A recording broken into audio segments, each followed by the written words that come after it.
Why do you harbor evil thoughts?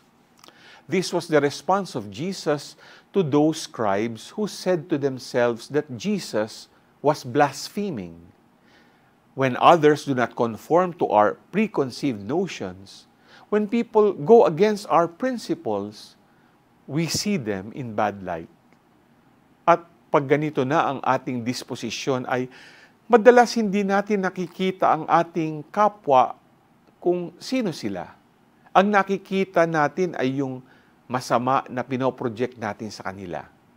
The paralytic experienced Jesus' power because he listened to Jesus. Pero yung mga scribes ay na-miss ang opportunity dahil mas natuon sila sa judgment nila sa kapwa.